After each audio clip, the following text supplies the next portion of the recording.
Bueno, vamos a dar inicio por la puntualidad de las personas. Pasen todos muy buenas tardes a todos los que nos acompañan de Guatemala, Chile, Estados Unidos y los distintos países a través de la plataforma Zoom y Facebook Live.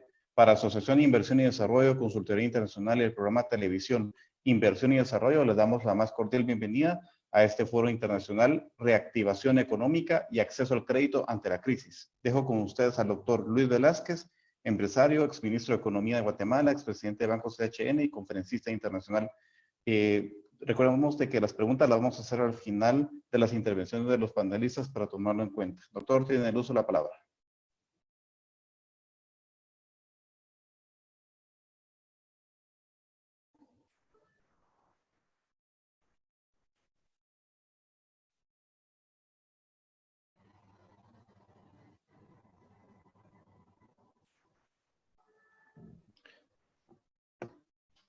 Buenas tardes. Para Inversión y Desarrollo, es un gusto presentar el día de hoy el Foro Internacional Reactivación Económica y Acceso al Crédito ante la Crisis Mundial.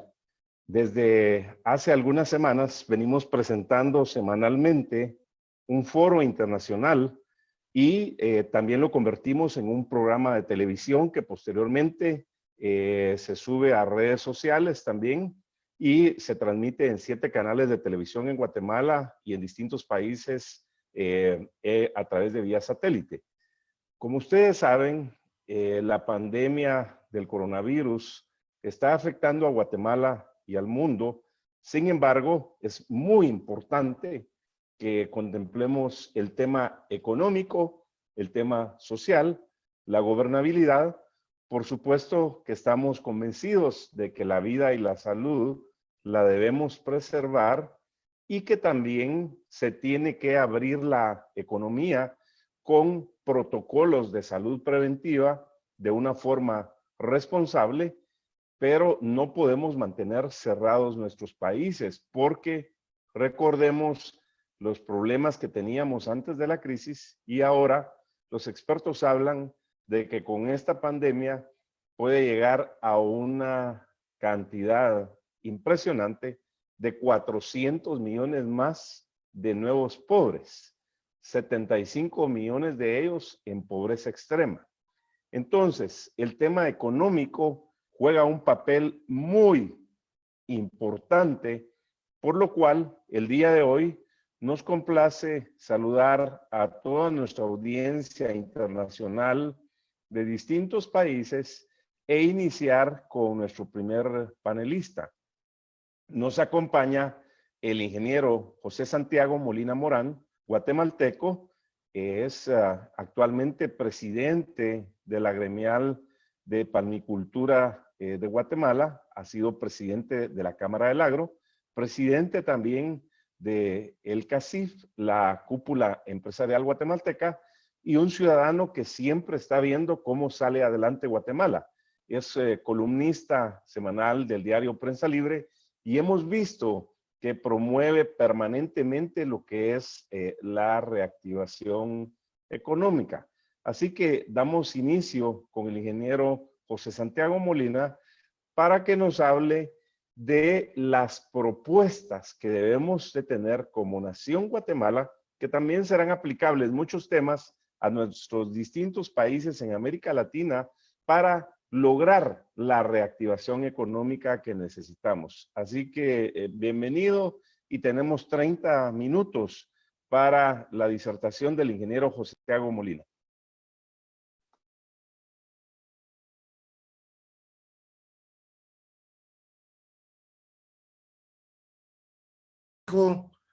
Al doctor Pizarro y a toda la audiencia. En primer lugar, quiero darle las gracias a Luis Velázquez por la invitación.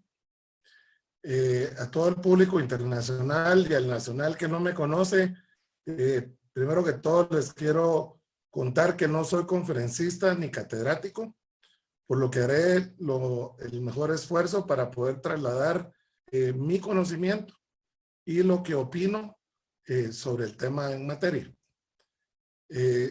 Soy economista de carrera con posgrado en administración de empresas. pero me he desenvuelto la mayor parte de mi vida en la agroindustria guatemalteca, en la pecuaria guatemalteca y un poco en el giro de industria y servicios. Dentro de lo que es servir a través de la gremialidad empresarial, lo empecé a hacer en la Gremial de Palmicultores de Guatemala hace 12 años cuando se fundó, y después tuve la oportunidad, como dijo Luis, de presidir la Cámara del Agro y luego la cúpula del sector empresarial organizado llamado en Guatemala CACIF.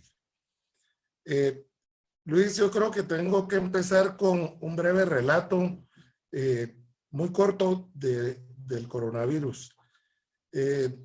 Yo creo que es importante resaltar que el COVID-19 empezó en China. Según lo que me he informado, empezó a finales del 2019 y no fue informado como se debe de informar a las autoridades internacionales de salud y al mundo entero. Y eso para mí genera una gran responsabilidad del gobierno de China ante el mundo. No es gracia que se esté muriendo gente en el mundo y no es gracia que las economías estén como estén y vayan por donde vayan por una política o un criterio que ha afectado tanto. Después, resaltar que ese virus, donde más marcó en Europa, que fue el siguiente espacio del mundo, fue en Italia y en España, como la mayoría sabe, y luego pues ya se trasladó a los Estados Unidos, América Latina y obviamente a la América Central. También debo resaltar que la Organización Mundial de la Salud ha tenido muchos desaciertos. Quien lee un poco sobre el caso Taiwán lo va a comprobar. Y hoy día, pues ya hay más información sobre eso. Yo creo que también estos organismos internacionales, como la Organización Mundial de la Salud, hay que revisarlos, hay que llamarle la atención y hay que evaluar participación en los mismos. Dicho lo anterior, eso nos mete un poco a los efectos de ese periodo yo tengo anotado 23 de enero para la fecha, digamos que finales de abril, cómo afectó las economías mundiales, empezando por el petróleo. El petróleo andaba por el orden de los $80 el barril Brent y llegó a 20. Y unos días el WTI hasta en negativo en los contratos. Eso yo no lo había visto nunca. Y eso, en mi análisis, se trajo al suelo la mayoría de los commodities en el mundo.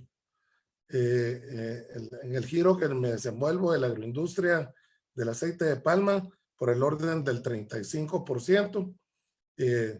Otros productos guatemaltecos como el azúcar de la caña, por el orden similar. Y así, en rangos entre el 10 hasta el 35-40%. Y luego también los mercados bursátiles fueron muy afectados. Entonces, todo ese paquete del mercado de especulación, pero después se vuelve en realidad en los mercados físicos por la ausencia de consumo que se va dando producto de toda esta pandemia, pues resulta en una crisis muy seria. Regreso un poco a cómo se ha manejado en Guatemala la parte sanitaria. En Guatemala, para quienes no lo saben, el primer caso lo informó el gobierno de Guatemala el 13 de marzo. 68 días después, hoy 21 de mayo, se reportan contagiados un poco más de 2,000 personas. Eso es 125 personas por cada millón de habitantes y con el 2% de fallecidos de esos contagiados. La verdad es que es una pena que hayan muerto 40 y pico de personas.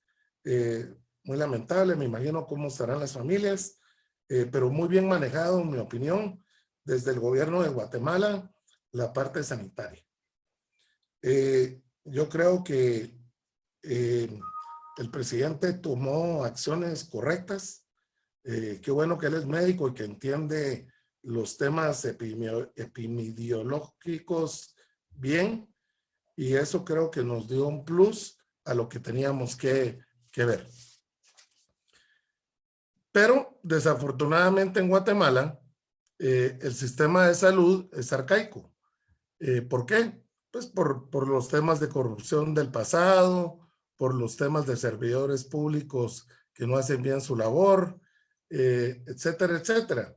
Y el presidente de la República y el ministro de Salud se encontraron. El gobierno de Guatemala se encontró en su conocimiento y en su análisis que para poder afrontar bien la crisis tenían que construir hospitales temporales. Pues resulta ser que quienes ayudamos a que se pudieran construir los hospitales temporales somos los empresarios, unos más, unos menos, unos mucho más. Pero al final de cuentas los empresarios salieron a relucir como siempre, aportando para la causa común. Y la causa común era tener hospitales listos en la medida que fueran dándose los contagiados y poder atender esos casos. Yo creo que el primer tema que tenemos que anotar, Luis, es que hay que trabajar en el tema de la seguridad pública desde el lado sanitario. Digamos que Costa Rica lo atendió mejor porque tenían un mejor sistema. Así que yo creo que ese es un tema que hay que resaltar. Al final, el gobierno de Guatemala también pues tuvo que acudir al Instituto Guatemalteco de Seguridad Social en apoyo, porque en el Instituto Guatemalteco de Seguridad Social pues hay inscritos 1.2 millones de trabajadores que pues hay que darle la atención y algún acuerdo que han de haber hecho ahí en el interno para poder colaborar. Y luego pues hoy día ya se escucha que para todos los asintomáticos ya están alquilando hoteles, lo cual me alegra por lo dañado que ha estado la hotelería en Guatemala en los últimos 60 días, y en estos hoteles pues ya están atendiendo a los asintomáticos. ¿Qué ha pasado desde la parte de legislación constitucional para que el gobierno de Guatemala tenga las facultades de tomar las decisiones que ha tomado? Pues aquí en Guatemala, para que sepan, el Congreso de la República otorgó al presidente de la República las facultades que permite el estado de calamidad para poder gobernar bajo disposiciones presidenciales.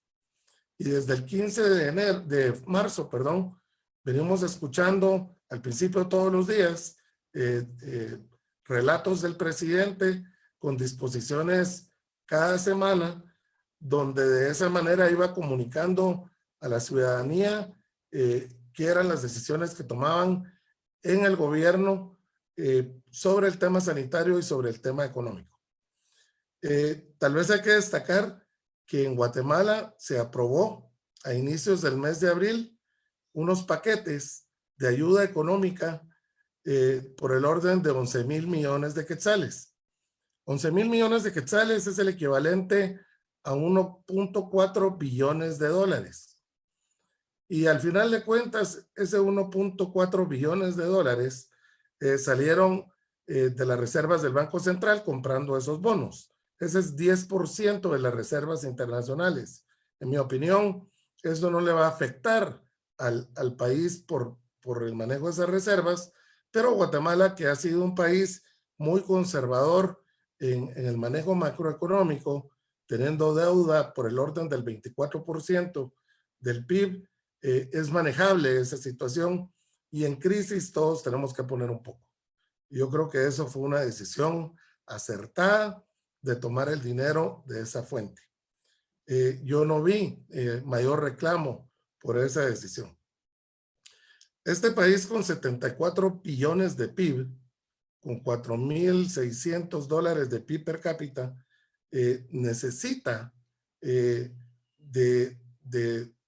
acomodar estos apoyos, y el gobierno hizo un programa donde hay ayuda en 10 productos, y desafortunadamente no se pudieron implementar rápido porque en mi opinión es entendible que estructurar toda esa ayuda toma tiempo, y hasta ahora ya se empieza a ver que la mayoría empieza ya a llegar a los más necesitados. Así que 9 semanas, ya casi 10 semanas después del primer reporte, pues Guatemala está en una posición donde paso a destacar qué ha pasado con la economía. Cuando uno ve en los países de alrededor, pues me pongo a ver El Salvador y es desafortunado, en mi opinión, que puedan haber presidentes de menos de 45 años de edad, pero bueno, ahí lo permiten. Y yo creo que esa juventud acarrea errores, y más si hay arrogancia de por medio. Aquí en Guatemala no se dio el caso en ese perfil. Aquí tenemos un presidente de 64 años de edad, un vicepresidente de 54 años de edad, que son personas maduras, en mi opinión, y que ambos y con su equipo de trabajo tomaron al principio, repito, decisiones acertadas desde lo sanitario, y creo que la mayor parte de lo económico fueron sensatos. La economía no cerró toda, Jaime. Aquí en Guatemala la agroindustria no cerró, la pecuaria tampoco, la industria de alimentos tampoco, la industria de bebidas, de higiene, de limpieza, porque es necesario que haya comida y que hayan productos de higiene y limpieza en una crisis como esta. Tampoco cerraron los restaurantes de comida rápida. Los restaurantes la creatividad les dio para buscar unos formatos de poder seguir vendiendo en un porcentaje mínimo, pero siguieron activos. Los supermercados abiertos, con restricciones, pero abiertos. Los mercados municipales y cantonales también. Las farmacias 24 horas. Y también cerraron, también hay que decir que se cerró la industria no esencial, como la construcción, los centros comerciales, y luego las iglesias, las escuelas, los colegios, las universidades y el transporte público. Entonces, cuando uno revisa ese conjunto, pues lo que puede entender es que si hay restricciones de transporte público en un país donde la mayoría se transporta por esa vía, pues genera complicaciones para poder llegar a trabajar donde se trabaja. Y por el otro lado, entender que en Guatemala, desafortunadamente, la informalidad es del 70%. Entonces, eso pegó muy duro desde el inicio. Y por eso creo yo que vienen todos estos programas de gobierno que suman los 11,000 millones de quetzales aprobados por el legislativo y otros 2,000 millones más que sale del presupuesto ampliado que tuvo el gobierno. Fueron muy bien comunicados, en mi opinión, y ahora están siendo mejor comunicados todos los protocolos sanitarios. Yo creo que en las empresas, por lo menos en el gremio que yo presido y en la empresa que dirijo, nos ha tocado ser ejemplo en implementar los protocolos sanitarios. Y es lo básico, el guardar la distancia, el usar la mascarilla, el lavarse las manos con jabón o con gel con alcohol, tomar la temperatura. Lo básico es lo que priva. Y eso creo que nos ha ayudado a los responsables para que podamos tener un mejor entorno para poder avanzar. Así que estamos escuchando, después de 4 semanas de mucha incertidumbre, que decíamos para Semana Santa, que por ahí se iba a empezar a abrir la economía el 13 de abril, no fue así. El gobierno ha tomado sus decisiones y ellos han trasladado sus razones. Algunos no estamos de acuerdo con todas esas razones, pero pues la autoridad es la que manda.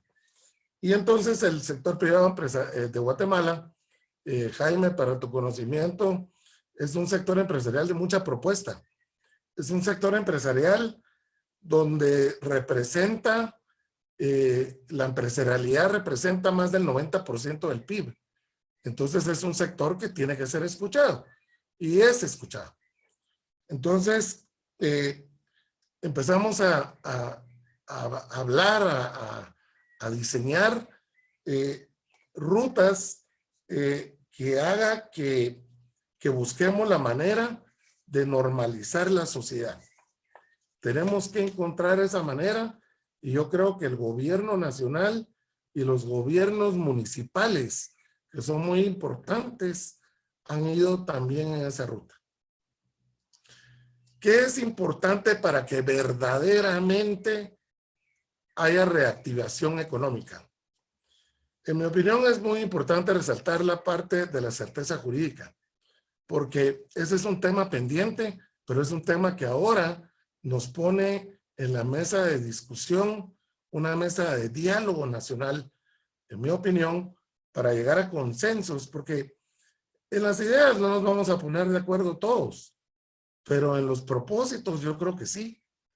Y en los propósitos lo que queremos es ley y orden. Y lo que queremos es que todo el mundo tenga ingresos.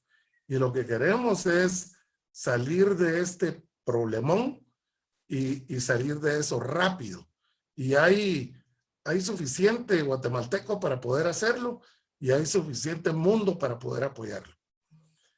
En Guatemala, Jaime, las cortes se volvieron un problema, porque cuando uno se pone a revisar el Foro de San Pablo, encuentra un poco de razón en por qué se volvieron problema.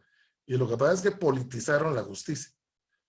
Y entonces, este no es un foro para ampliar en eso, pero sí es un foro complicado porque en el respeto a las sentencias de cortes, cuando ya son politizadas y cuando hay una corte de constitucionalidad donde los últimos 4 años se cuestionan muchas de sus sentencias, y cuando digo se cuestionan es la mayoría de la ciudadanía, no hablo de los empresarios, hablo de los ciudadanos.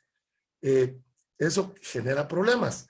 Y un problema muy grande ha sido que desde el 13 de octubre del 2019 no tenemos elección de Corte Suprema de Justicia ni de salas de apelación, que es un mandato constitucional. Entonces eso nos pone en un problema de crisis de certeza jurídica. Pero es un tema que hay que abordar en otros espacios. Yo no soy el mejor calificado en esa materia, pero consideré importante citarlo. Y esto, pues, nos hizo pasar por 12 años de un experimento de la ONU que se llamó aquí CICIG, donde pasaron 3 comisionados, un español, un costarricense y un colombiano, que al final de cuentas los entregables hay que revisarlos, y lo que terminó siendo es un vehículo político que politizó la justicia y que judicializó la política. Es desafortunado que personas como Julio Suárez, que presidía el Banco de Guatemala, haya ido a la cárcel sin motivo. Es desafortunado que empresarios como Max Quirín haya ido a la cárcel sin motivo. Y es desafortunado sobre todo el abuso de la prisión preventiva, que es un tema que se debe solucionar, porque si no va a ser escándalos de que quien quiera invertir en este país sin esa certeza jurídica no se puede trabajar.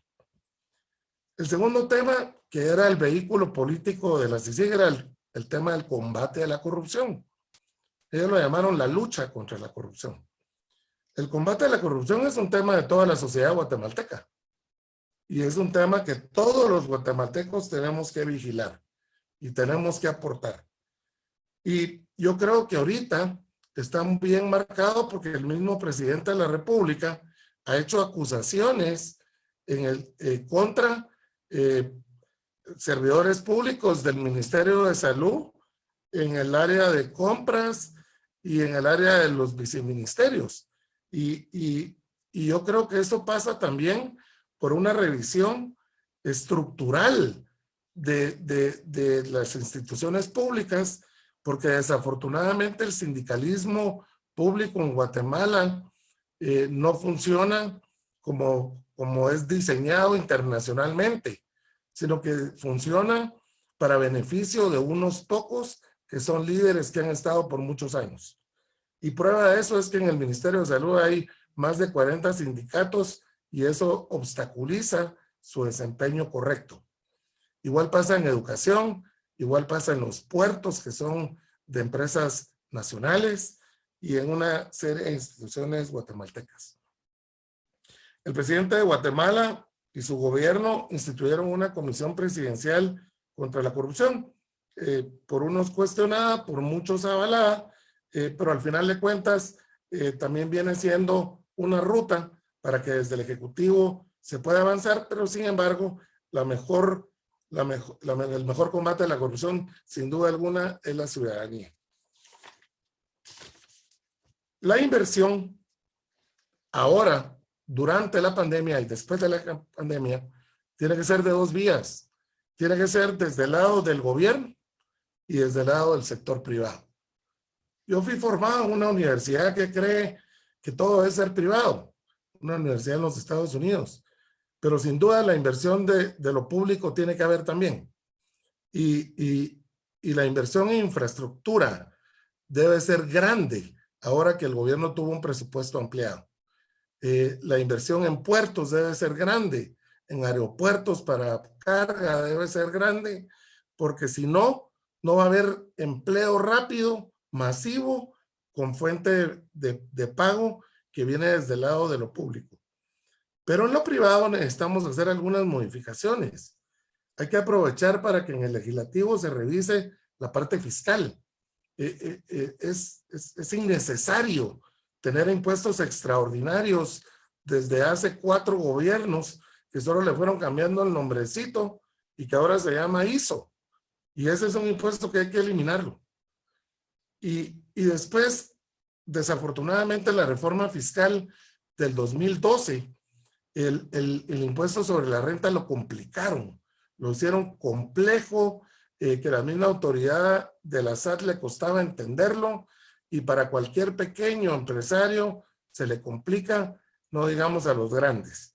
Así que hay que revisar esa legislación, ya que hacer impuestos sobre la renta simple, algo de tasa baja, pero simple de calcular y simple de pagar. Después tenemos, Jaime, un IVA del 12%, que eso viene desde los años 80. Empezó con 10, pasó a 12, se ha discutido elevarlo o no. Sea como sea, es una parte muy importante de la parte fiscal, y lo que buscamos en Guatemala es que nos devuelva el IVA la Superintendencia de Administración Tributaria y el Ministerio de Finanzas a los exportadores. Ahí hay 3,000 millones de quetzales retenidos, de que la ley ordena que a los 60 días los devuelva, y no hay forma alguna que de veras se arregle ese flujo de devolución del crédito fiscal. Yo creo que avanzaron un poco en los últimos 2 años del gobierno del presidente Morales, donde el ministro de Finanzas aportó un muy buen grano de arena en esa línea, y la autoridad en la SAT de los últimos 2 años también. Pero es necesario que eso se considere para que ese dinero sirva para reinvertir y sea parte de la reactivación económica. También es importante, en Guatemala, Jaime, los primeros 2 años del gobierno del presidente Morales, hubo un superintendente de SAT que también se le atribuye politización de justicia y judicialización de política. Y ahí se judicializaron casos de devolución del crédito fiscal y de otros impuestos. Yo creo que lo que tienen que hacer ahí es, de acuerdo a ley, desjudicializar eso y cobrarlo, para que ese dinero también funcione, para que sirva para la reactivación. Y posiblemente habrá que revisar alguna amnistía. Yo creo que va a necesitar más dinero el gobierno para poder funcionar. Las remesas se van a caer 40%, 30%. Aquí hay 10 billones de dólares de remesas, que es casi lo mismo que lo que Guatemala exporta. Entonces, de alguna manera, el gobierno tiene que ir buscando cómo conseguir más dinero, y una amnistía puede ser una solución. Yo no soy un técnico que maneja y domina a la perfección esos temas, pero es mi opinión que sea algo para revisar. En el clima de la inversión, con los minutos que me quedan, que si no estoy mal son 7, yo creo que el empleo es muy importante, ya lo he citado, pero en Guatemala, Jaime, puedes creer que no hay legislación para el trabajo parcial. Lo aprobó el Congreso, los sindicatos lo objetaron, la Corte de Constitucionalidad lo detuvo y ahora está en un proceso que es importantísimo que se apruebe esa reglamentación. El trabajo a tiempo parcial es fundamental en el mundo. Eso genera oportunidades para estudiantes universitarios, para un sinnúmero de personas, para que haya formalidad en el empleo a nivel de tiempo parcial. Lo otro que hay que revisar es la competitividad del país desde el lado del tipo de cambio. Guatemala, por lo general, se revalúa, no se devalúa. Dicen que mucho es por la remesa, otros dicen que es por dinero de la droga, pero al final de cuentas tenemos a México al lado que nos mete cualquier cantidad de productos de contrabando con un cambio que se va devaluando y nosotros vamos revaluando. Y así no vamos a ser competitivos nunca porque de alguna manera hay algo de artificialidad en el tipo de cambio y eso nos va a afectar. Eso es algo que hay que revisar. Desde el lado de la gobernabilidad, es fundamental que se termine con la crisis que generó el convenio 169 de la OIT.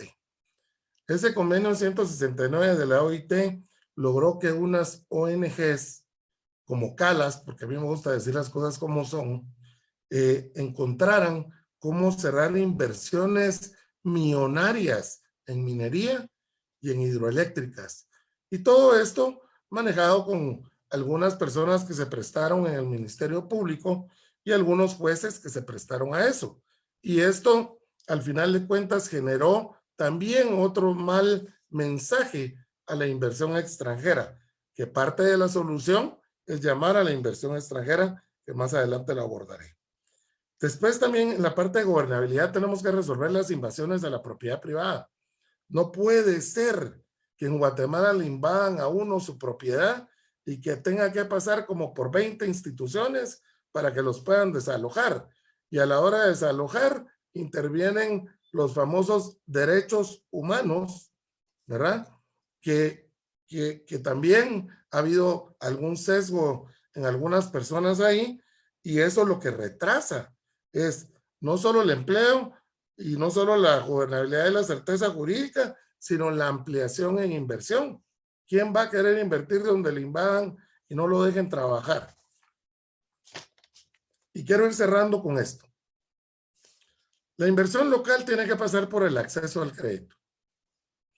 En el acceso al crédito es fundamental que los bancos internacionales como el BID, como el Banco Mundial, como el Fondo Monetario Internacional, como el BCIE, por ejemplo, crean en el sector empresarial e inviertan a través de la banca privada y no solo a través de gobiernos.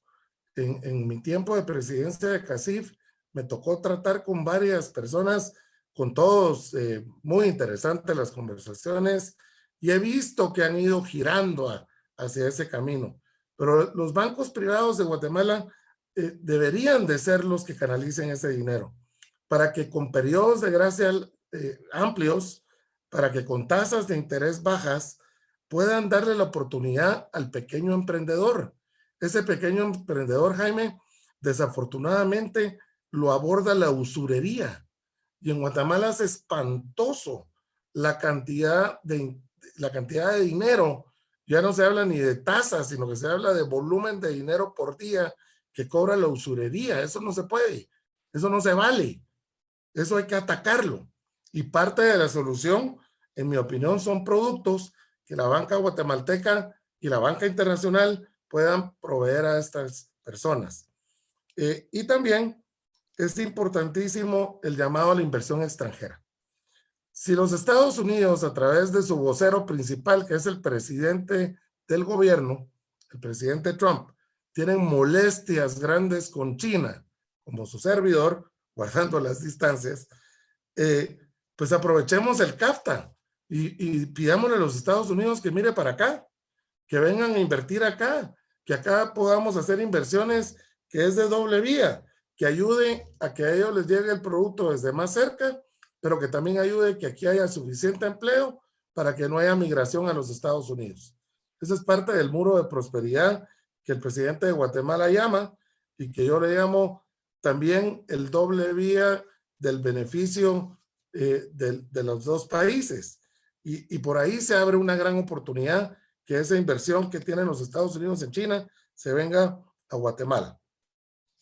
Guatemala es un país que es el número 1 en productividad por hectárea en palma de aceite y aceite de palma. Es número 1 en productividad por hectárea en banano. Es de los mejores en el mundo en la caña de azúcar y el azúcar, en el hule. Es referente en algunas industrias. Es un país lindísimo donde el turismo le falta más fomento, donde el turismo tiene grandes oportunidades. Pero al final de cuentas, y con esto cierro, Luis, que ya veo que me quedan 2 minutos, que la solución, en mi opinión, pasa por una mesa de trabajo del sector público y del sector privado. Si el sector empresarial de Guatemala contribuye con más del 90% del PIB, es necesario que el sector público, es decir, el gobierno de Guatemala, escuche la propuesta del sector empresarial. Hemos visto a través de los medios que tanto el presidente como el vicepresidente son abiertos a ese espacio, son abiertos a que haya eso. Y juntos seguramente podremos diseñar la legislación necesaria para que la presenten quien tenga iniciativa de ley, para que el Congreso de la República haga los ajustes, llamo yo, para que se pueda tener eso que haga falta para tener las políticas públicas para poder reencaminar el país. Guatemala tiene que trabajar en Centroamérica con el sistema aduanero, que es un pendiente de muchos años. Eso se logra con liderazgo. Yo creo que ese es un tema de liderazgo del presidente de la nación con los demás presidentes. Alguien lo tiene que liderar, y el sector privado, que para contarte, Jaime, en Centroamérica y República Dominicana hay una organización que une a las cúpulas empresariales, FEDEPRICAPID, y por ahí también puede haber propuesta. Con México tenemos que mejorar el intercambio comercial. No puede ser que solo el aceite de palma se venda en México en grandes cantidades y otros 2 productos. Hay más que exportarle a México, pero ellos sí nos mandan mucho a cambio.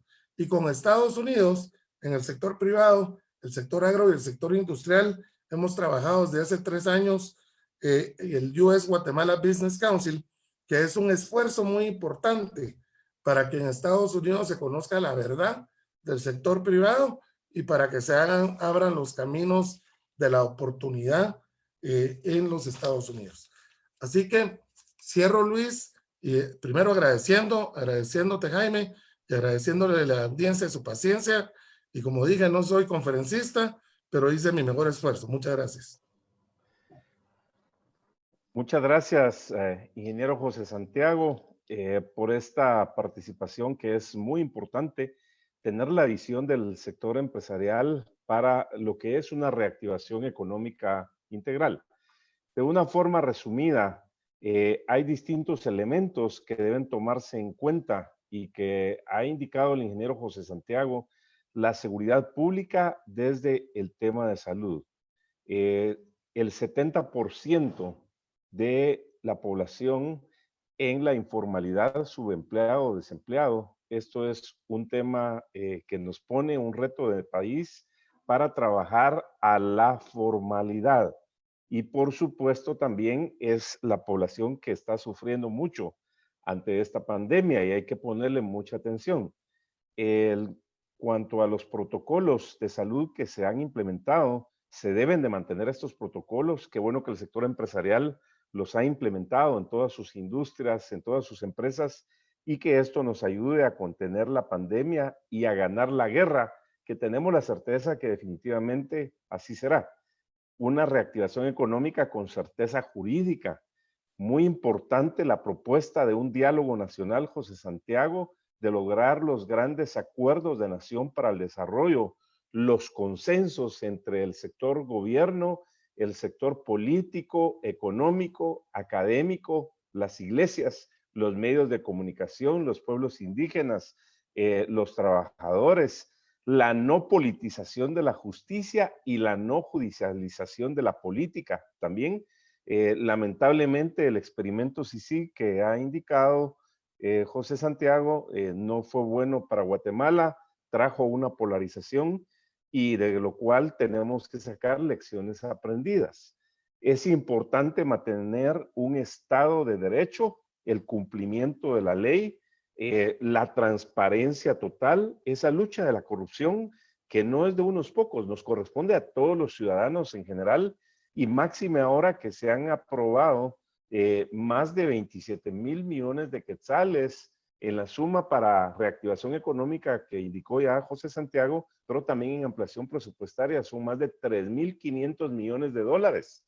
Esta es una suma importante a lo cual se le tiene que poner muchísima transparencia total. La infraestructura para el desarrollo, los puertos, los aeropuertos, que eso nos ayude a crear los millones de empleos que necesitamos. Por supuesto, también enfocar el tema fiscal, deslegislar fiscalmente, eliminar impuestos que son improcedentes, como por ejemplo el ISO, y esas son tareas que tiene el Congreso de la República de Guatemala de forma súper urgente para atraer inversión. La devolución del crédito fiscal que pasa ya a los 400 millones de dólares también es un flujo de efectivo importante que le sirve a las empresas para seguir manteniendo sus operaciones. Hay que ponerle mucha atención a nuestros hermanos migrantes. En las remesas, Guatemala es el segundo país en el mundo, después de México, que recibe más remesas de Estados Unidos. El año pasado sobrepasamos los 12,000 millones de dólares y este año ya se habla de un 30 a un 40% la disminución. Entonces, imagínense ustedes, estaremos recibiendo alrededor de unos 7,000 millones de dólares. Es como que una persona ganara $1,000 al mes, por ejemplo, y le van a reducir y ahora va a ganar $600 nada más al mes. Esto definitivamente pega muchísimo en la economía nacional y sabemos que nuestros hermanos migrantes en Estados Unidos que nos están acompañando dan su mejor esfuerzo. Legislar también a favor del trabajo a tiempo parcial en el tema del convenio 165. Esto vendría a ayudar muchísimo ahora con el tema del teletrabajo. Ponerle mucha atención, no tolerar invasiones, hacer el cumplimiento de la ley, pedirle a las instituciones financieras internacionales como lo es el Banco Mundial, el Banco Centroamericano de Integración Económica, el Banco Interamericano y todas estas instancias para que puedan facilitar crédito no solo al gobierno, sino también al sector privado a tasas seguramente internacionales que se puede conseguir a un 1% en dólares, más un 2% de la intermediación financiera, que se puedan dar créditos al equivalente a 3% en dólares anualmente, con un periodo de gracia de 3 años, por lo menos a 15 años plazo. Esto definitivamente traería un elemento importante para reactivar la economía.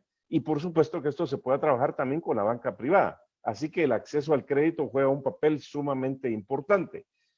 Una lucha frontal en contra del contrabando, que nos garantice que lo que se está produciendo en Guatemala es lo que se debe consumir y no productos de dudosa procedencia.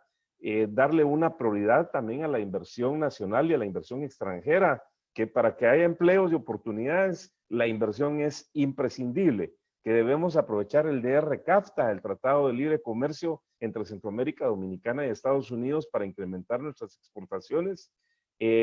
Creemos que el desarrollo de América Latina llegó. El continente americano ya somos alrededor de 1,000 millones de personas y con la situación que se da en este momento con China y Estados Unidos, definitivamente América Latina juega un papel muy importante para la supervivencia y el desarrollo de Estados Unidos.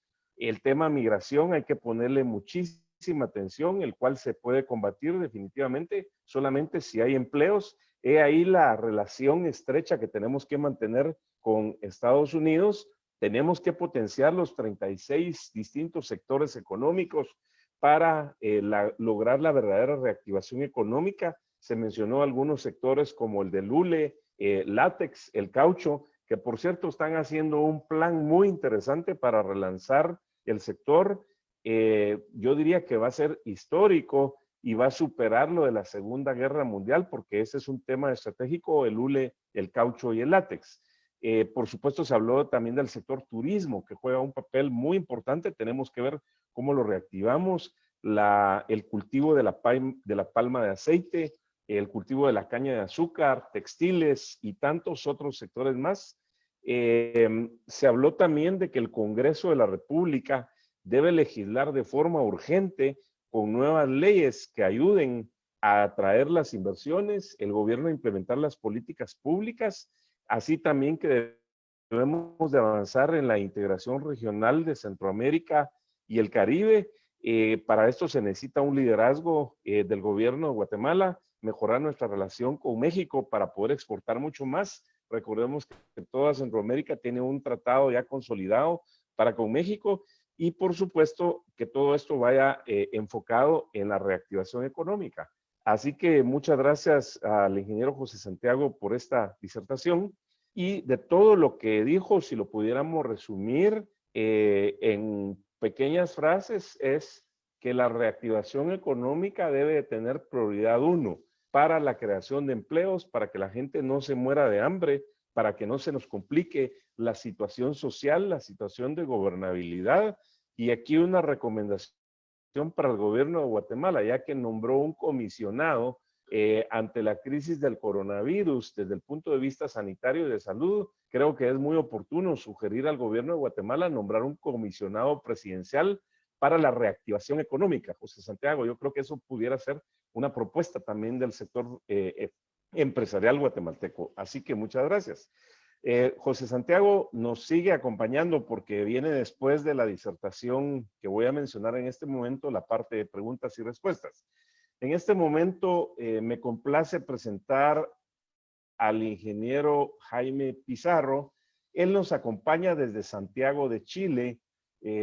Fue presidente de Banco Estado de Chile Microempresas, ha sido gerente de otros bancos, es empresario, ha asesorado a distintos bancos en 14 o 19 países alrededor de América Latina, un profesional que también está dando su mejor esfuerzo y que durante su gestión el acceso al crédito jugó un papel muy importante para la creación, fomento y desarrollo de la micro, de la pequeña y mediana empresa. Y por eso vemos una gran distancia entre lo que es la generación de Producto Interno Bruto en Guatemala versus Chile y el ingreso per cápita de los ciudadanos. Es decir, en Guatemala estamos alrededor de $4,219 anuales por cada ciudadano, mientras en Chile ya están llegando alrededor de los $20,000 anuales. Así que bienvenido, ingeniero Jaime. Usted nos acompañó también dando un seminario en Guatemala hace alrededor de 3 o 4 años y qué gusto tenerlo por acá para la audiencia, para que podamos conocer el caso de Banco Estado Chile, microempresas, la importancia del acceso al crédito normalmente y hoy más que nunca para la reactivación económica. Así que bienvenido a Inversión y Desarrollo. Bueno, muy bien, muchísimas gracias.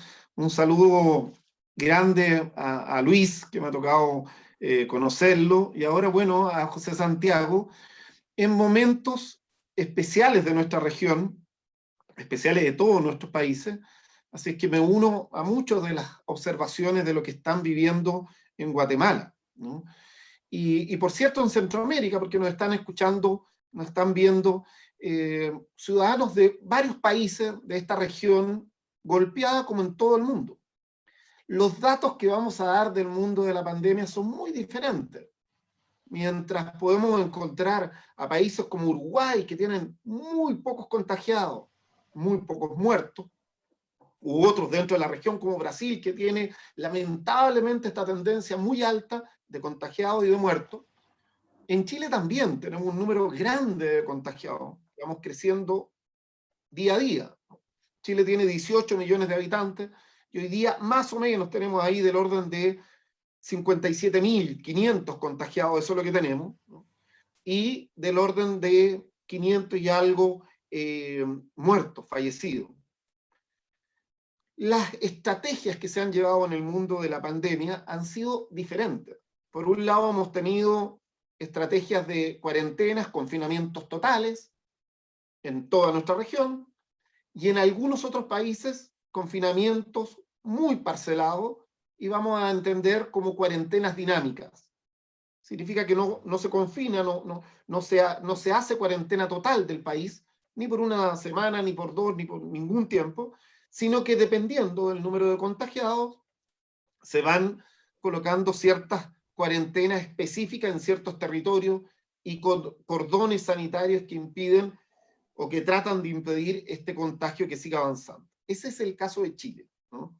Chile tiene cuarentenas dinámicas, eso es lo que ha tenido. Argentina, que está al lado, tiene confinamiento total, cuarentena absoluta.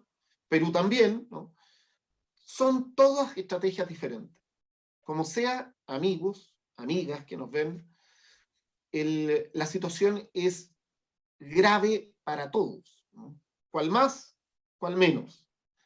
Y desde el punto de vista de las economías, todas entran hoy día a tener una situación de inicio de procesos recesivos que no van a ser cortos, que no se va a tratar de un mes, 2 meses y vamos a salir, sino que al menos van a estar dando vuelta en todo este año, 2020, y vamos a entender que nos coloca un desafío para el 2021 para ver cuánto podríamos recuperarnos, y todo va a depender de cuánto todavía demore salir de donde estamos.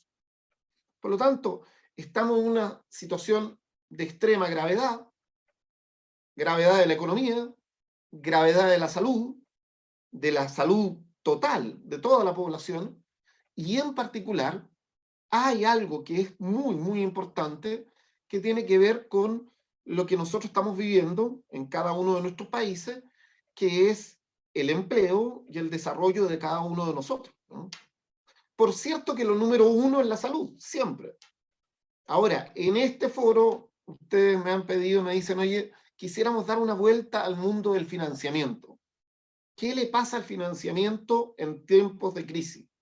¿Cómo nos paramos, no? ¿Cuáles son las vías de solución? ¿Por dónde están los instrumentos?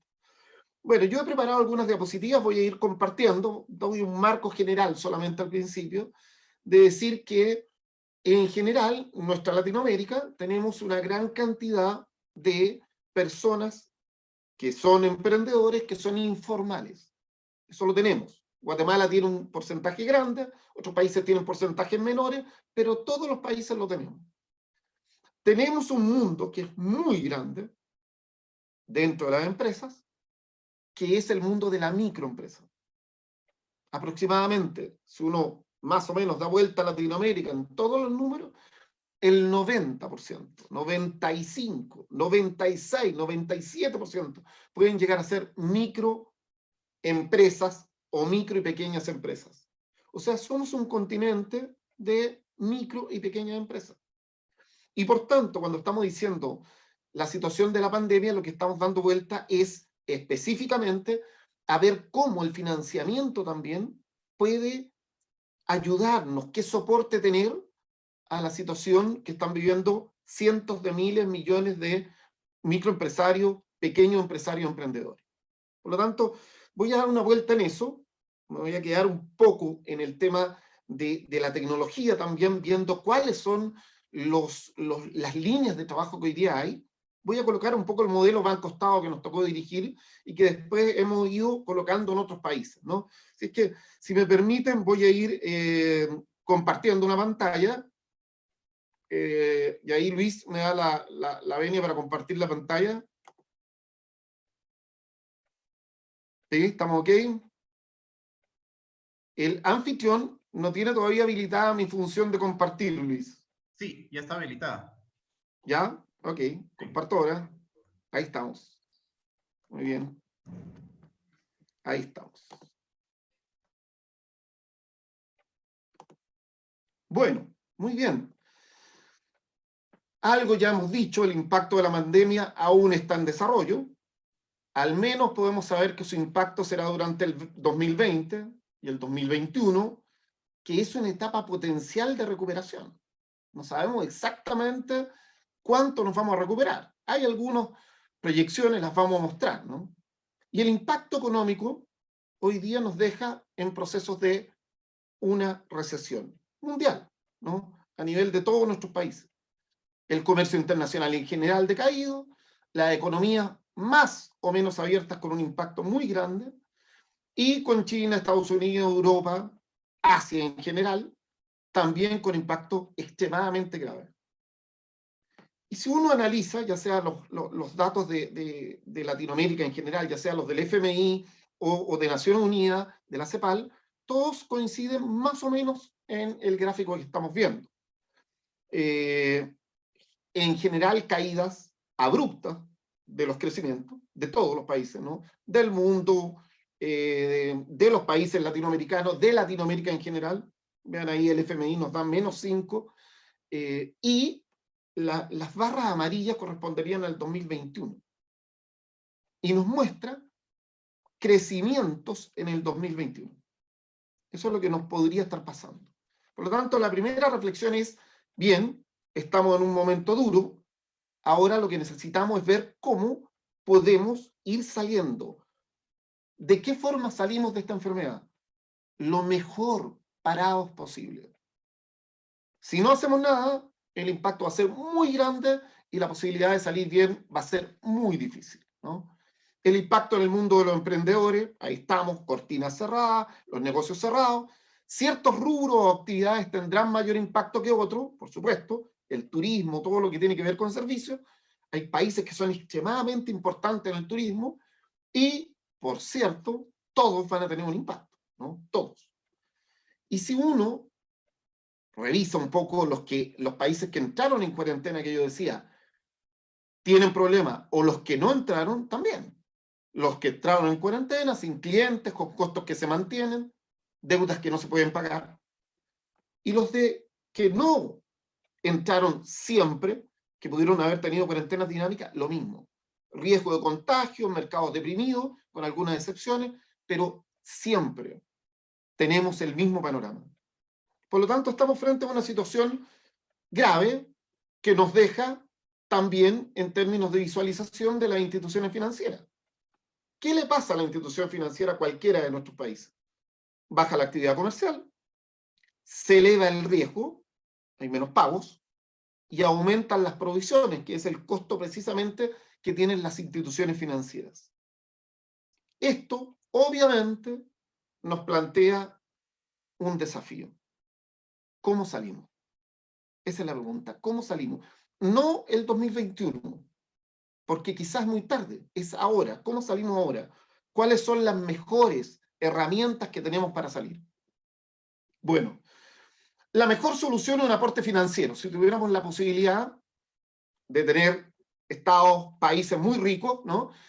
Veríamos lo que se ha hecho en algunos países, Estados Unidos, por ejemplo, veríamos qué pasa con la utilidad de los emprendedores, de las pequeñas, micro, medianas, y uno diría, bueno, este COVID nadie lo pidió, nos impactó a todos, producto de eso, entonces colocamos un aporte, que no lo vas a devolver, emprendedor, y colocamos eso por 3, 6 meses, que es la baja que tuvieron producto de la pandemia y de todas las condiciones que se pudieron haber colocado como cuarentenas totales o dinámicas, ¿no? Pero ese es uso intensivo de recursos. Eso no lo tenemos en nuestros países, casi en ninguno. Hay algunas cosas que se hacen, ¿no? En Chile se ha puesto para las personas profesionales que dan servicios profesionales con un seguro especial, se le paga hasta el 70% de lo que disminuyó en el promedio que tuvo, pero muy poco. Pasemos entonces al desafío siguiente, el desafío crediticio. Y hay que atender entonces a qué cliente para darnos cuenta dónde estamos parados. ¿A qué cliente hay que atender? A un cliente que está bajo en ventas, con costos fijos que se mantienen, con deudas que se aceleran, sin capital de trabajo y con una recuperación del mercado lenta. Ese cliente es el que hay que atender. Y si uno mira la visión tradicional de la banca, va a decir, la posibilidad de atender a este cliente no es tan buena.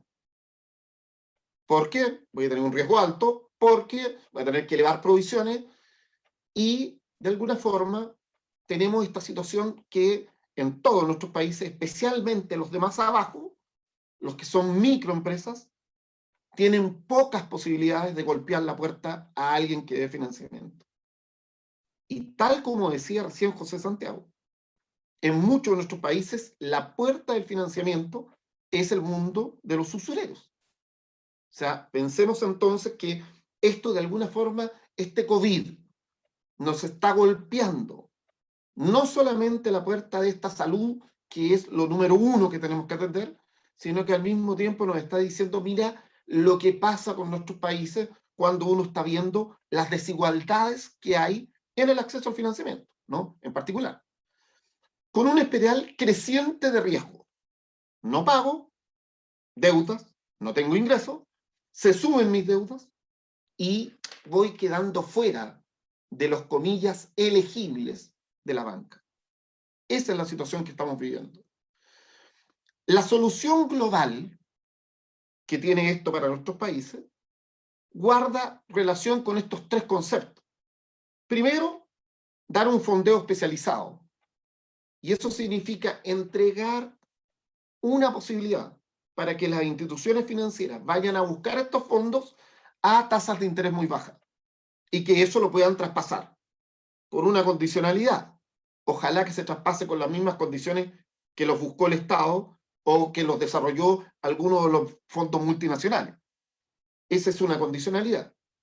Lo que hace Chile es que colocó esa condición a los bancos. La colocó. Dijo, yo me estoy fondeando tanto, ustedes se van a fondear a tanto vía Banco Central, que es muy bajo, entonces coloco la condición. Y la condición es que se presta a cero en tasa de interés real. Es decir, cero. La tasa es cero en términos reales. La segunda tiene que ver con las instituciones auditoras de las instituciones financieras. Baja exigencia en provisiones. Porque si uno está financiando a alguien que está con problemas de deuda, le suben, por normativa, los niveles de provisión. Y lo tercero, entregar una garantía del Estado, que diga, mire, si no paga a esta persona, entonces tiene una garantía.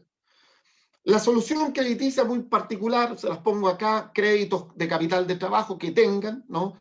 Ojalá 3, 4 meses al menos para salvar esta situación, plazos largos, el desplazamiento del pago de las deudas, porque no es posible que me den un crédito y tenga que pagar la deuda inmediatamente, sino que me desplacen las deudas medio año, y ahí empezar, periodos de gracias de medio año, ¿no? Sin pagar, ¿no? Están solamente los intereses que se puedan acumular, y la garantía estatal, que en el caso de España le sacaron garantía del 100%, en el caso de Chile hasta el 85%, bueno, en el caso de otros países hermanos, 80%, ¿no? Bueno, de alguna forma, entonces, los problemas que se han generado con estas soluciones que hemos visto son criterios de elegibilidad.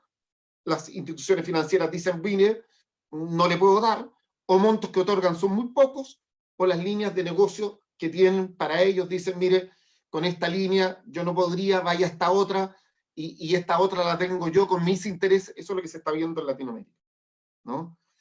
Bueno, esto entonces nos plantea una visión de futuro. Necesitamos muchos más oferentes, necesitamos una nueva relación o visión financiera, necesitamos modernizar el mercado financiero, necesitamos hacerlo más humano. Necesitamos cambiar el paradigma del sistema financiero, que presta, presta, presta, y no hay un concepto de ganar, ganar con sus clientes, ¿no? La solución parcial que se ha dado en toda Latinoamérica es reprogramar, reprogramar, reprogramar, ¿no? Bien, la situación en Chile, se hizo un programa, aproximadamente 3.000 millones de dólares, eso apalanca con un fondo 24.000 millones, garantía hasta el 85%, tasa de interés real cero, eso hoy día, con más de 30.000 empresas, son muy pocas. Yo que he estado acá diría, me falta la fuerza de lo que uno veía estando acá. Hoy día me toca ver Latinoamérica y estar en consultoría afuera, ¿no? Y se ha hecho un nuevo programa, ojo con esto, Chile ha tomado un nuevo programa y dice, mire, dado que no me está resultando el tema con los bancos, entonces tomo un nuevo programa con el mundo de ONGs, cooperativas y otros. Ojo con eso. que me parece muy, muy importante.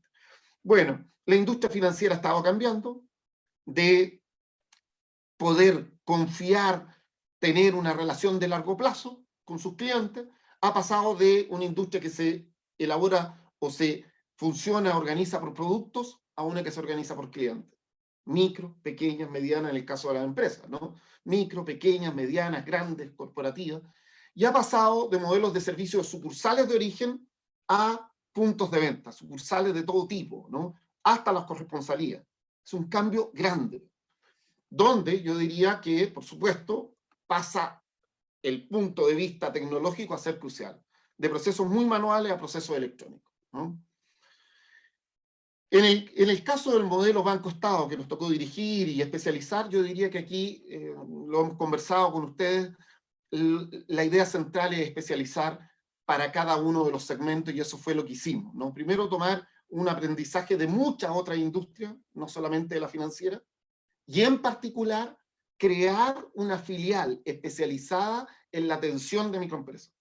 Es muy difícil que una institución financiera, si no es especializada, pueda darle una solución correcta a los microempresarios. Es muy difícil, ¿no?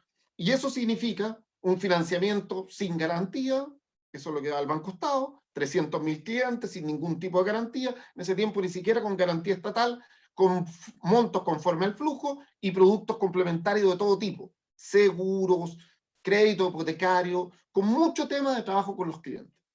Es una cosa que rescato enormemente. O sea, hay que especializarse en los clientes, y eso para toda Latinoamérica. Y con un gran concepto, que es este concepto de capital humano, con gente feliz, de vocación de trabajo con la gente humilde. Eso es tan clave como los resultados que se obtuvieron, ¿no? Bueno, el desarrollo tecnológico hoy día da para muchísimo, eso es lo que estamos trabajando nosotros. Hoy día la posibilidad que nosotros conocíamos de documentos que iban de oficina en oficina para hacer los comités de crédito, hoy día son electrónicos.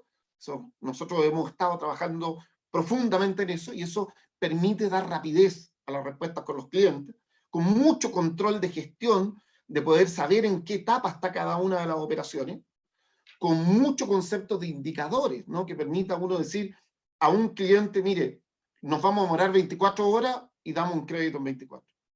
¿Cuánto deberíamos demorarnos en dar un crédito a microempresa? 24 horas, 48 máximo, ¿no? Y ojalá, cuando ya son clientes recurrentes, en el momento, ¿no? Con mucha banca en terreno, ahí hay una foto muy especial que nos marcó un hito, ¿no? De poder decir, vamos con tecnología a trabajar en terreno. Hoy día tenemos versiones especializadas en el mundo de micro y de pequeña, ¿no? Las dos, ¿no? Con mucha conexión con los clientes, solicitud de información de venta, aplicativos para ingreso de información de ellos, de tal forma de no pedirles todo, sino que ayudarlos, ¿no? Con muchos medios de pago, ¿no? Una cuenta vista, ojalá general, de todos nuestros países, que la tengan todos, ¿no? Todos, ¿no? Y con muchas posibilidades de hacer evaluaciones a distancia. Celular, conversar, ver fotos, tener la posibilidad de autenticar a un cliente también a distancia. Bueno, se nos vienen entonces los desafíos y oportunidades. Efectivamente, este mundo del COVID es un nuevo escenario. No hay posibilidad alguna de decir que es diferente. Pero es un nuevo escenario para todos. Estamos en el momento duro, estamos en el momento de la lucha, pero al mismo tiempo tenemos que ver, tener el horizonte hacia dónde tenemos que ir. Necesitamos que en cada uno de nuestros países tengamos soluciones financieras a la medida, ¿no? Eso significa modelos económicos diferentes. Yo creo que este golpeo del COVID es muy importante para toda nuestra región. Economías con políticas estables, no cambiantes cada día, con mayor igualdad. Coloco el caso de Chile, que tiene partes muy buenas de su modelo, de lo que ha desarrollado, y también, como ustedes saben, tremendas desigualdades, que nos llevan a un tremendo desafío, con un desarrollo sustentable, con participación privada y pública, como decían recién, ¿no? Y con modelos de Estado-gobierno que estén en el centro la exigencia de la gestión de calidad, la eficiencia de los recursos y la vocación por el cliente, por el ciudadano, ¿no? Voy terminando con esto. ¿Crisis o también oportunidad? Bueno, la visión pesimista y la visión optimista. Fíjense que la diferencia entre un optimista y un pesimista no está en eventos negativos que les toca vivir. La diferencia está, la real diferencia, en la forma de apreciar los eventos. Y por lo tanto acá estamos diciendo, bueno, vamos. Hay reconversión de ejemplos muy importantes. Las empresas Ford desarrollando respiradores, o Airbus en España lo mismo, o industrias de ropa desarrollando mascarillas para, bueno, industria de transporte dedicada al delivery, muchas oportunidades, ¿no? Y en el mundo financiero, la nueva banca, ¿no? Una banca con uso intensivo de tecnología, banca digital, mucho ojo con lo que pasa con la industria de las fintechs, ¿no? Con lo que están haciendo, nuevos tipos de fondos, crowdfunding, ¿no? Bancas de segundo piso que tengan la posibilidad de ampliar los oferentes, que nos parece extremadamente importante. Si hay más alternativas, tenemos mayor competencia y, por supuesto, mejores precios, ¿no? Y una nueva banca del desarrollo, una banca de desarrollo que sea diferente, una banca de desarrollo que marque la región, una banca que tenga una mirada integral de la sociedad, de nuestra sociedad injusta, que mire a los migrantes, que mire toda la relación societal que podemos tener, con una misión puesta en el desarrollo, por supuesto, con objetivos de transparencia, pero máxima, funciones sociales y no de especulación pura, ¿no? Con vocación de ganar con sus clientes y que sus clientes ganen también, ¿no? Bueno, creo que es una oportunidad para la región, lo es un momento de crisis, duro, y al mismo tiempo un momento de oportunidad para el cambio, y por lo tanto, termino con esto. ¿Solo crisis? ¿Eso es? ¿Solo crisis? Bueno, nosotros decimos crisis y oportunidad. Está en nosotros tomar la herramienta, especialmente en lo que tiene que ver con el mundo financiero, para hacer nuestra Latinoamérica una región diferente y, por cierto, un polo de desarrollo, ¿no? Luis. Muchas gracias, Jaime, por tu disertación y tus excelentes aportes. Chile, un país al que queremos mucho, al igual que toda América Latina y el Caribe, con el que hemos desarrollado proyectos conjuntamente, hemos estado muchas veces y tenemos bastante que aprender de Chile. De hecho, es el primer país en haber ingresado a la OCDE y es un modelo de referencia que, en mi opinión, tenemos que seguir como América Latina y el Caribe. He tenido la oportunidad de platicar con 4 presidentes y expresidentes de Chile también. En resumen, nuestro expositor, el ingeniero Jaime Pizarro, expresidente de Banco Estado de Chile, microempresa, nos hace ver la importancia del financiamiento en general. Nos ha presentado el caso de éxito de lo que significó ese acceso al crédito para el fomento de la micro, pequeña y mediana empresa, y cómo ahora que estamos en una recesión internacional también, que en este año se vislumbra un menos 5.2 en el crecimiento del PIB a nivel de América Latina y se vislumbra en promedio un más 3.4 para el año 2021. Entonces, se necesita un modelo como el de Chile que está dando tasas de interés cero, tasas cero de interés real. Imagínense ustedes con la garantía del Estado. No son regalos, no son proyectos políticos, no son medidas politiqueras baratas ni corrupción para los amigos de los funcionarios, sino que se ha atendido ya alrededor de 30,000 empresas, nos decía. Y por supuesto con un sistema de fiscalización muy importante a través de las autoridades de la Superintendencia de Bancos para garantizar que haya habido la debida diligencia y que no hayan compadrazgos. Nos indica también la importancia de modernizar el sistema financiero, de cambiar el paradigma de que los bancos, las financieras, las cooperativas tienen que ver a su cliente ganar, ganar. El éxito de sus clientes es el éxito de esas instituciones financieras y por ende del país. Nos hace énfasis también en el uso de la tecnología, de las apps, de los cajeros automáticos, de los sistemas en línea, toda esa tecnología de la comunicación y de la información que ahora está a disponibilidad, porque básicamente aquí tenemos el mundo en nuestras manos, que se tiene que utilizar máxime en esta situación donde se está tratando de controlar la pandemia. Nos hace énfasis que un crédito se tiene que dar en 24, 48 horas máximo, tener herramientas de gestión para hacer los análisis correspondientes, y si es un cliente recurrente de un banco, tiene que ser de inmediato. Eso es lo que estamos necesitando para que las empresas en Guatemala y en toda América Latina utilicen este modelo como que nos explicaba el ingeniero Jaime Pizarro de Chile. Las soluciones financieras a la medida, esto es muy importante, no es lo mismo la solución para una micro que para una mediana o para una pequeña o una grande. El desafío también interesante de que necesitamos nuevos modelos económicos para el desarrollo, y que si esto lo vemos como una crisis o una oportunidad, definitivamente es una gran oportunidad.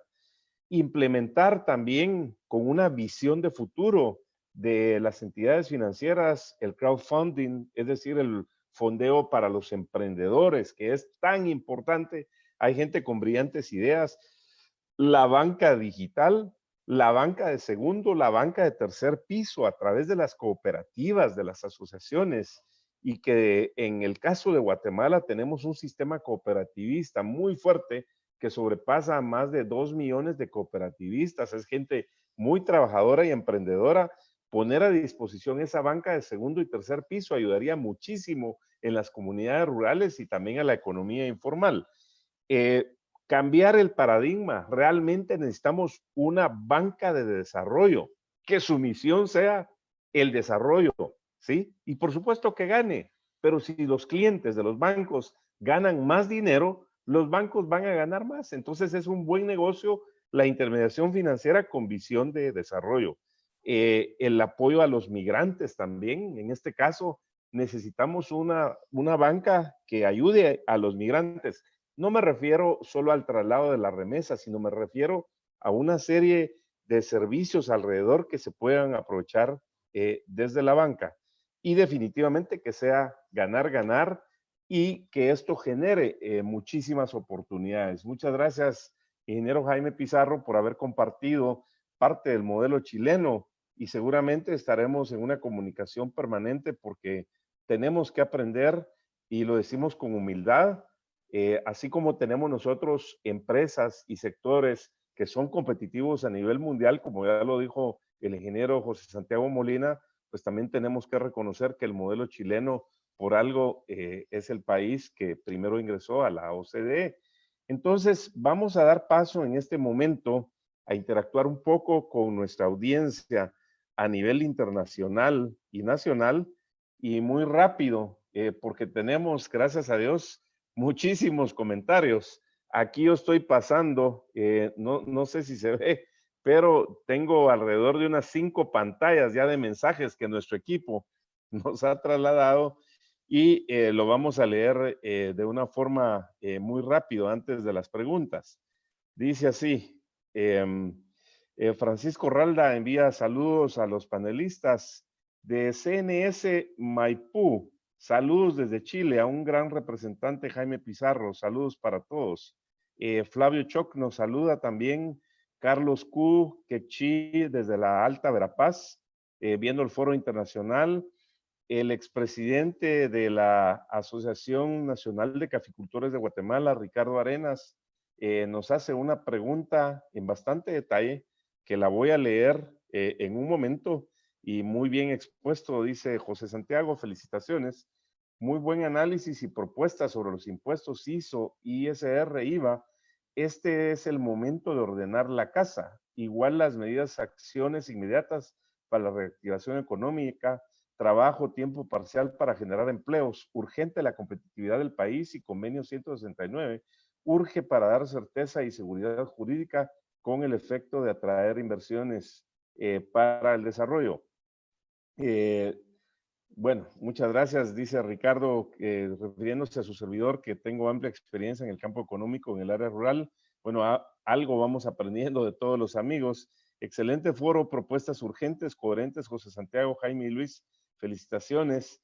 A mi parecer, el comisionado en salud debe de tener el acompañamiento de un comisionado para la reactivación económica, porque la pandemia en salud no debe de pelear con la pandemia económica que se puede dar por el cierre de empresas y pérdida de empleos. Las acciones deben de complementarse para levantar el país, en mi humilde opinión. Esto lo ratifica el expresidente de Anacafé, Ricardo Arenas.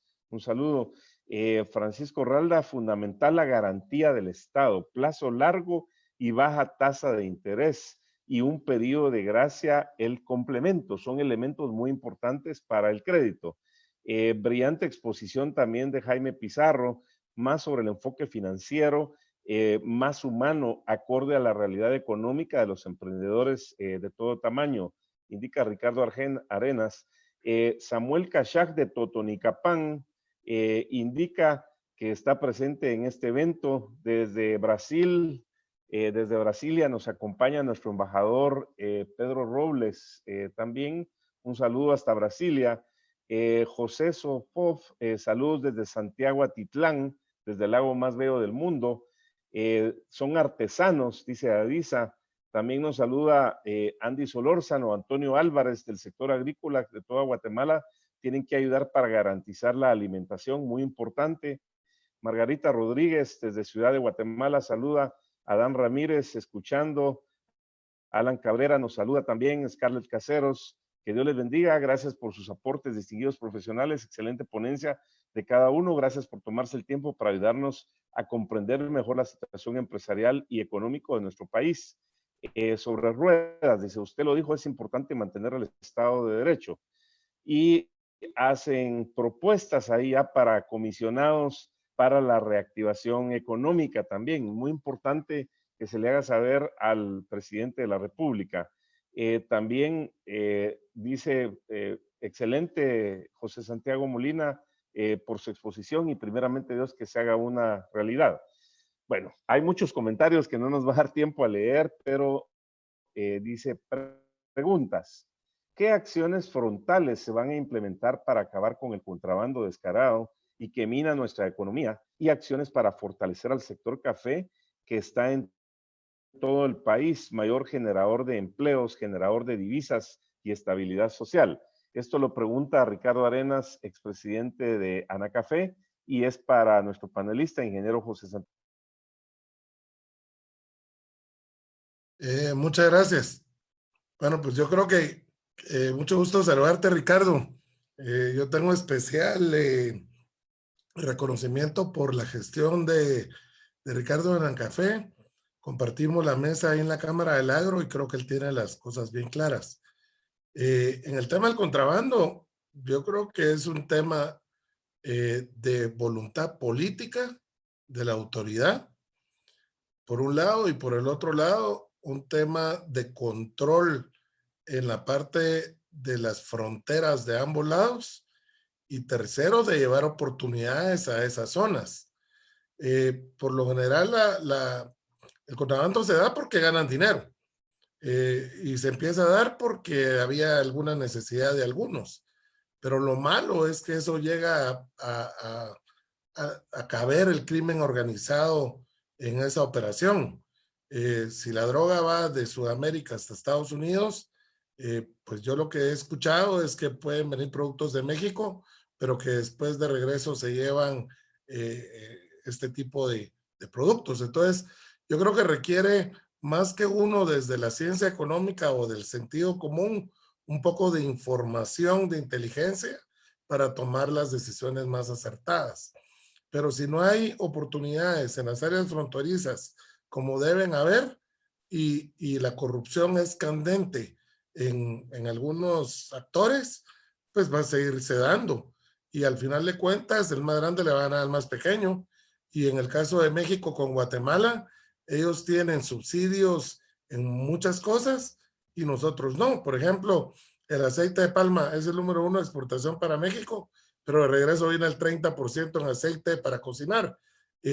No tiene sentido, es casi como una maquila. Yo creo que es un tema que Ricardo le preocupa como a todos los guatemaltecos, pero que es un tema que la autoridad es quien tiene que atenderla. Muchas gracias, ingeniero José Santiago. Para el ingeniero Jaime Pizarro, dice, estimado Luis, urge fundar un banco de inversión para financiar los proyectos de emprendimiento de todo tamaño. No podemos incentivar el emprendimiento pagando tasas de interés arriba del 18% anual, más todas las garantías que solicita el sistema bancario nacional. Pregunta para el ingeniero Jaime Pizarro, ¿cómo hacerlo de parte del profesional de las ciencias contables y económicas, Marco Vinicio Herrera? Un saludo, Marco Vinicio. Muy bien, bueno, también ahí los saludo. Bueno, las soluciones van a ir dependiendo de cada uno de nuestros países, de poder formar fondos especializados y poder apalancar o desarrollar todo lo que tenga que ver con un segundo piso hacia un primero. Esa es una de las posibilidades. Hay otras, que es la que hemos estado viviendo en varios de nuestros países, que es lo que tenemos instalado, que pueden ser bancos del Estado, como le tocó dirigir a Luis, ¿no? Bancos que tengan la posibilidad de especializarse en el mundo de los más pequeños. Y por lo tanto, ahí hay otra de las alternativas que se pueden hacer. Son procesos que costaban mucho. Eran procesos de 5 años, me tocó desarrollar uno en Argentina, eran procesos largos, ¿no? Hoy día con la tecnología es mucho más fácil, ¿no? Con la tecnología que hay es mucho más fácil por todo lo que me tocó mostrar ahí, así que ese es otro camino. Y otro que yo no perdería, viendo al querido Guatemala, ¿no? Que he estado ahí varias veces, es la potencia que tienen instituciones como las cooperativas. Cuando estamos hablando de un cambio de paradigma, mi sensación es que los bancos tradicionales que nosotros conocemos hoy día, los que me ha tocado a mí dirigir y estar, van a ser en 5 años más totalmente diferentes. O sea, va a haber un cambio muy grande. Y eso de la mano de que va a llegar la banca ética también a Latinoamérica. En Chile está por colocarse el próximo año. O sea, van a haber situaciones de mucho, pero mucho contagio de nuevos modelos. La tecnología de la mano. Coloco como ejemplo también las fintechs. Estas posibilidades que hay de instituciones que con altísima tecnología van, consiguen recursos y financian a emprendedores. Entonces, cualquiera de esas yo diría que tiene que tener 2 grandes centros de trabajo. Uno, la segmentación. No es lo mismo armar instituciones financieras generalistas que segmentadas para micro, pequeñas, medianas, grandes. Y lo segundo, la tecnología, de la mano de la tecnología. Hoy día sin eso, nuestros créditos van a ser muy lentos, van a costar mucho y no vamos a llegar con la solución que queremos a la gente más humilde. Muchas gracias, ingeniero Jaime Pizarro. Brevemente se sigue comunicando la gente. Tenemos saludos también del doctor Marco Tulio Cuevas, que se desarrolla en el campo de la ganadería y de la agricultura. Magnífico conversatorio también del coronel Juan Martín Ochoa desde Sayachepetén, un lugar estratégico para el desarrollo de la nación, dice, y que estamos seguros que de esta crisis vamos a salir sumamente mucho más fortalecidos. También un comentario de nuestro embajador en Brasil, el general Pedro Robles, dice, hoy tuve una videoconferencia con el vicepresidente de Brasil y exponía la caída del PIB de Brasil, que puede ser de hasta un 3.5% de este año. Considero que en América Latina habrá recesión o depresión si en dado caso se prolongara por un trimestre adicional.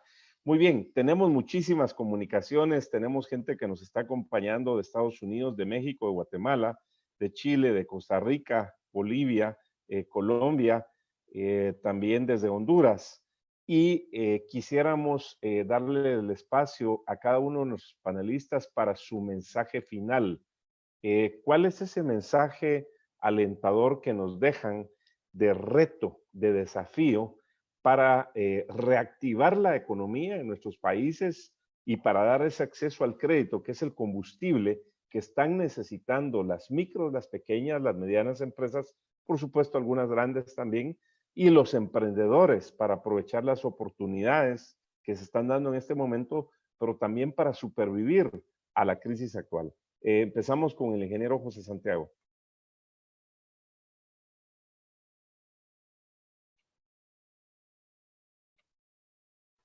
José Santiago, si pudieras encender tu micrófono. Gracias. A ver.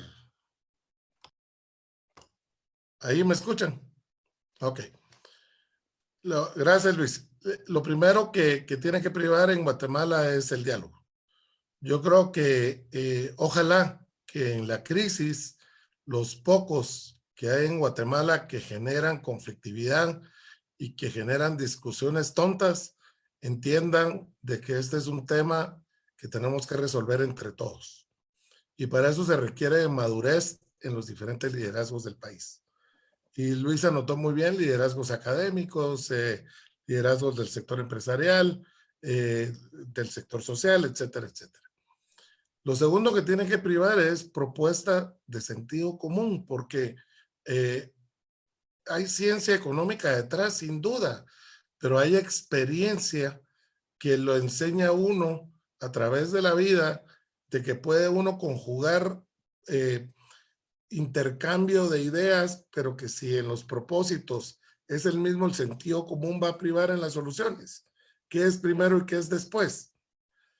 Lo tercero es de que tiene que haber verdaderamente una formalidad del sector público en la propuesta económica que tenga sustento técnico, porque no hay tiempo para darle larga a esto. Yo creo que el acompañamiento de banqueros internacionales, de banqueros prestigiosos en el país, va a ayudar mucho en la parte de lo que se necesita para la inversión de la oportunidad. Y Guatemala es un país donde el 80% de las empresas son pymes. Entonces, cuando el 80% de las empresas son pymes y tenemos a alguien como Jaime que nos puede dar un poco de guía, más todos los buenos que hay acá, las buenas cooperativas que hay acá, el ministro de Agricultura de Guatemala viene del sector cooperativo con un muy buen récord. Entonces yo creo que si podemos hablar los actores rápidamente dentro de su gremio y después juntos vamos a emprender la ruta rápida. Y la del sentido común es, en mi opinión, la ruta más sensata que puede haber. Debe privar respeto ante todo, ante la propuesta que tengamos para salir adelante. Muchas gracias, ingeniero José Santiago, expresidente de CACIF, presidente de Grepalma, un empresario agroindustrial que siempre da su mejor esfuerzo por el desarrollo de Guatemala. Escuchamos el mensaje final del ingeniero Jorge Pizarro, expresidente de Banco Estado Microempresa de Chile.